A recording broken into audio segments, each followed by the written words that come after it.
మా ఛానల్కి స్వాగతం. మిథున రాశిలో ఏడాది తర్వాత రవి భగవానుడు సంచారం అవ్వడం వలన 15/6/2024 నుండి 16/7/2024 వరకు ఏడాది తర్వాత మిథున రాశిలో రవి సంచారం చేయనప్పుడు అన్ని గ్రహాలలో అన్ని రాశులలో అందరికి ఎలా ఉండబోతుందో ఈ వీడియోలో సవివరంగా సంపూర్ణంగా తెలుసుకుందాం.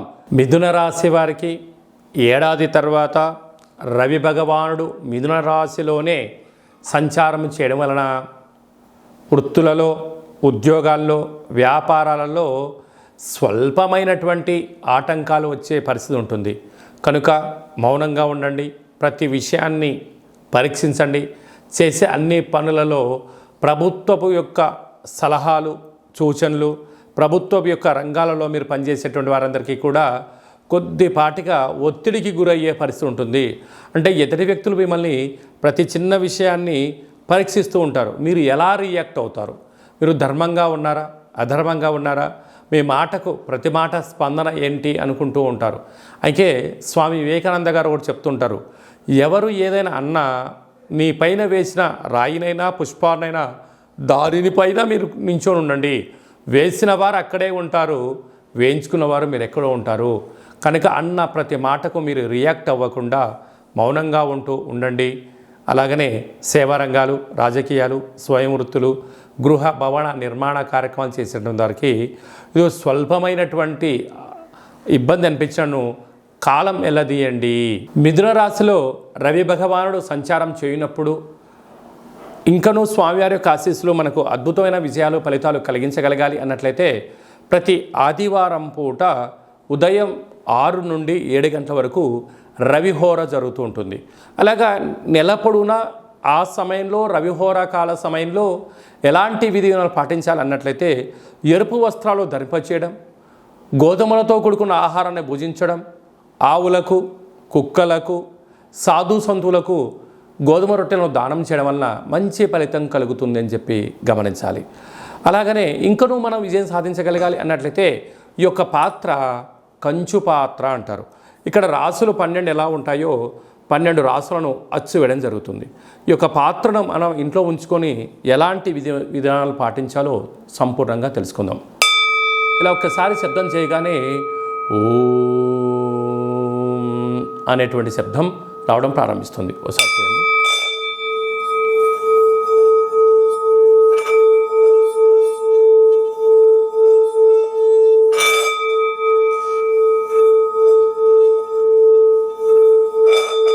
ఈ ఓంకార శబ్దం వలన మనిషి శరీరంలో ఉండబడినటువంటి షట్చక్రాలు వికసింపచేయడం, మనశ్శాంతి కలుగుతుంది. అలాగనే ప్రతిరోజు సూర్య నమస్కారం, సూర్య ఆసనాలు వేయడం వలన ఆయురారోగ్యాలు కలుగుతాయి. ఈ యొక్క పాత్రను ఇంట్లో ఉంచుకోవడం వలన సకల దుష్టగ్రహాలు తొలగిపోయి అనారోగ్యం తొలగి ఆరోగ్యం కలిగి మనం అనుకుంటున్న అన్ని పనులలో విజయం సాధించడం జరుగుతుంది. అలాగా ఈ యొక్క కంచు పాత్ర అంటే అక్షయ పాత్ర, ఒక పిరమిడు, డాలరు, కంకణము మీకోసం ప్రత్యేకంగా ఆరోగ్యకారకుడైనటువంటి సూర్యుడితో కూడుకున్న కాళభైరవ హోమాన్ని చేయించడం, మీ పేరుపైన సౌభాగ్య ముడుపును కట్టడం, కూష్మాండ దీపాన్ని ఏర్పాటు చేయడం, అలాగే కాళభైరవ హోమము మీకోసం ప్రత్యేకంగా చేయించి వాట్సాప్ కాల్ ద్వారా ప్రత్యక్ష ప్రసారంగా చూపించి ఈ యొక్క ప్రసాదాన్ని మీకు అందజేయడం జరుగుతుంది. అలాగా ఉదయం ఒక 12 సార్లు, సాయంత్రం ఒక 12 సార్లు ఈ యొక్క అక్షయ పాత్రను సేవ చేయడం వలన గృహంలో లక్ష్మీదేవి గళ్ళు గళ్ళు మనడం, నరదృష్టి, శత్రు ప్రభావాలు, అలాగే తంత్ర ప్రయోగాలు, తాంత్రిక ప్రయోగాలు, దోషాలు తొలగిపోతాయని చెప్పి గమనించాలి. అలాగనే విద్యార్థులకు విద్యాకర్షణ, ఉద్యోగస్తులకు ఉద్యోగం ఆకర్షణ, వివాహం కాని వారికి వివాహం ఆకర్షణ అవ్వడము, వ్యాపారము, విదేశానము, కోర్టు సమస్యలు, తంత్ర ప్రయోగాలు, తాంత్రిక ప్రయోగాలు దోషం తొలగిపోవడము, గృహాలు, భూములు, క్రయ విక్రయాలు యోగదాయకం అని చెప్పి గమనించగలగాలి. మనమందరము కూడా కాళభైరవ స్వామిని స్మరణ చేద్దాం, అక్షయ పాత్ర ఇంట్లో ఉంచుకుందాం, ఐశ్వర్యానికి స్వాగతం పలుకుతాం. అలాగనే మన వ్యక్తిగత జాతకం తెలుసుకోవాలనుకుంటున్నారా? మీ యొక్క పేరు, పుట్టినటువంటి తేదీ, నెల, సంవత్సరం, సమయం రాసి మీరు వాట్సాప్లో పంపించగలిగినట్లయితే పూర్తి 100 సంవత్సరముల జాతకాన్ని వ్రాసి పంపించి మీరు పుట్టినప్పుడు గ్రహ గమనాలు ఎలా ఉన్నాయి, ప్రస్తుతం ఎలా ఉంటున్నాయి, రాబోయే కాలంలో ఎలా ఉంటున్నాయో సవివరంగా సంపూర్ణంగా తెలియజేయడం జరుగుతుంది.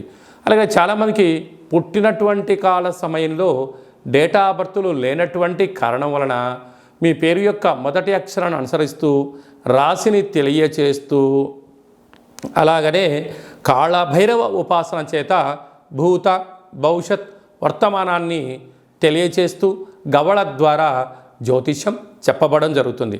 మన యొక్క దేవాలయంలో డేటా ఆఫ్ బర్త్లు లేనటువంటి వారికి, ఉండబడినటువంటి వారికి జ్యోతిష్యం చెప్పించుకున్నటువంటి వారికి మన యొక్క దేవాలయంలో అష్టమి, పూర్ణిమ, బహుళాష్టమి, అమావాస్య సందర్భంగా కాళభైరవ హోమం చేయడం జరుగుతుంది. అప్పుడు మీకు మీ గోత్రనామాల పైన స్వామివారికి అర్చన, కూష్మాండ దీపము, కాళభైరవ హోమం చేయించి మీకు వీడియో కాల్ ప్రత్యక్ష ప్రసారంగా చూపించడం జరుగుతుంది.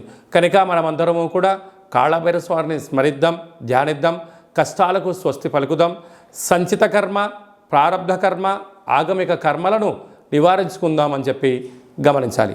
అలాగనే మీ అబ్బాయి కానీ అమ్మాయి కానీ పుట్టినట్టయితే వారి యొక్క ఆ రోజు, ఆ తిథి, వారము, నక్షత్ర ప్రకారంగా ఎలాంటి జన్మనామం పెట్టుకోవాలో తెలియజేయడం జరుగుతుంది. మీ అబ్బాయికి కానీ అమ్మాయికి కానీ ఎంత ప్రయత్నం చేసినా వివాహం అవ్వడం లేదా, జాతకంలో ఎలాంటి యోగాలు ఉన్నాయి, ఎలాంటి దోషాలున్నాయి, వివాహం ఎప్పుడవుతుందో కూడా సవివరంగా సంపూర్ణంగా తెలియచేయడం జరుగుతుంది. అలాగనే వచ్చినటువంటి వధువు కానీ వరుడు యొక్క వీరిద్దరి యొక్క జాతక కలిపిన తర్వాత పాదాలు, గణాలు, గుణాలు, జీవన విధానము, సంతాన పరిస్థితి, విదేశీయానము, ధనయోగము, భూయోగము, ప్రభుత్వ ఉద్యోగ యోగాలు ఎలా ఉంటున్నాయో కూడా వారిద్దరిని వివాహబద్ధం తదనంతరం ఎలా ఉండబోతుందో కూడా తెలియజేయడం జరుగుతుంది. మీ యొక్క అబ్బాయి కానీ అమ్మాయికి కానీ వివాహమైన తదనంతరము ఇద్దరు తరచుగా భేదాభిప్రాయాలుగా పడుతున్నారా, గొడవలు పడుతున్నారా, చిన్న చిన్న భేదాభిప్రాయాల చేత ఎవరు చెప్పినా వినట్లేదా, అలాగే భార్యాభర్తలు తరచుగా అరుచుకోవడం కానీ, మనస్పర్ధలు రావడం కానీ, ఎవరికి వారే యమునా తీరే అన్నట్టుగా ఎవరి పుట్టింట్లో వాళ్ళు ఉంటున్నారా, ఎందుకు ఈ సమస్య వస్తుంది, వివాహ తదనంతరము కొంతకాలం తర్వాత ఎందుకు అభిప్రాయ భేదాలు వస్తున్నాయి, వీరి యొక్క పేరులో కానీ జాతకంలో కానీ గ్రహ గమనాల్లో కానీ ఎలాంటి ఇబ్బందులు ఉన్నాయో తెలుసుకొని చిన్న చిన్న చేర్పులు మార్పుల ద్వారా ఆ భార్యాభర్తలు ఇద్దరూ పార్వతీ పరమేశ్వరులు ఎలా కలిసి ఉంటారో, లక్ష్మీ సమేత వెంకటేశ్వర స్వామివారు ఎంత అన్యోన్యంగా ఉంటారో, బ్రహ్మ సమేత మహాసరస్వతి అమ్మవారు ఎలా ఉంటారో వీరిద్దరు అలా ఉండేటువంటి ఆధ్యాత్మిక సలహాలు, సూచనలు ఇవ్వడం జరుగుతుందని చెప్పి గమనించాలి. అలాగనే మీ యొక్క విద్యార్థులు ఎలాంటి చదువు చదువుకోవాలి, ఎలాంటి వృత్తుల్లోకి వెళ్ళాలి, ఎలాంటి వ్యాపారాలు చేయాలి, వీరికి వ్యాపారం అనుకూలంగా ఉంటుందా లేదా, ఎలాంటి ఉద్యోగం చేయాలి అనేటువంటిది కూడా జాతకంలో సవివరంగా సంపూర్ణంగా కూడా తెలియజేయడం జరుగుతుంది. అలాగనే మనము నూతనంగా వాహనాలు కొనుగోలు చేస్తూ ఉంటాం. బైకులు కానీ కార్లు కానీ వేరే పరిస్థితుల ప్రభావంతో మనము మార్చుకోవడం కానీ జరుగుతూ ఉంటుంది. మన యొక్క జాతకరీత్యా ఎలాంటి రంగు, ఎలాంటి నెంబరు కూడా తెలియచేయడం జరుగుతుంటుంది. కనుక మంచి వాహనాలను కొనుగోలు చేసుకుందాం, మంచి లక్కీ నెంబర్లను సంపాదిద్దాం, వాహన యోగాన్ని కలిగి ఉందామని చెప్పి తెలుసుకుందాం.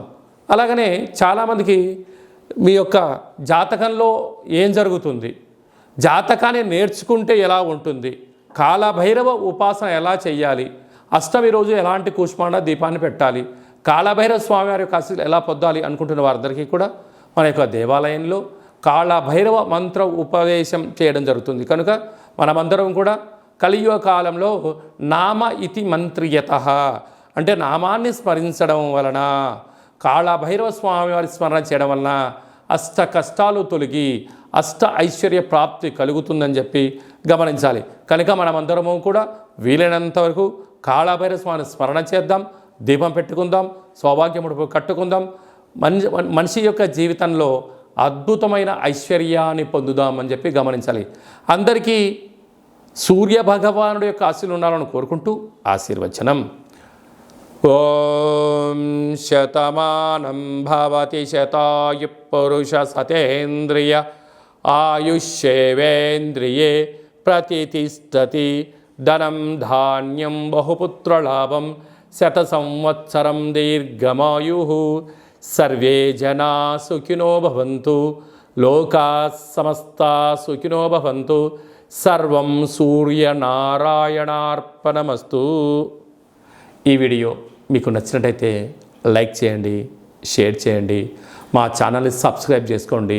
మేము చేస్తున్న ఆధ్యాత్మిక వీడియోలు అందరికన్నా ముందు మీకు నోటిఫికేషన్ వచ్చి మీ యొక్క వ్యక్తిగత జాతక విషయాలు తెలుసుకోవాలన్నట్టయితే గంట సింబల్ ప్రెస్ చేయండి, పైన అలానే బటన్ను తెలియజేయండి. మీరు ఎవరి క్షేమాన్ని అయితే కోరుకుంటున్నారో లేక మీ క్షేమాన్ని ఎవరైతే కోరుకుంటున్నారో వారికి ఈ వీడియోను ఫార్వర్డ్ చేసి ధర్మాన్ని కాపాడి భగవంతుడి యొక్క ఆశీస్సులు పొందగలరు.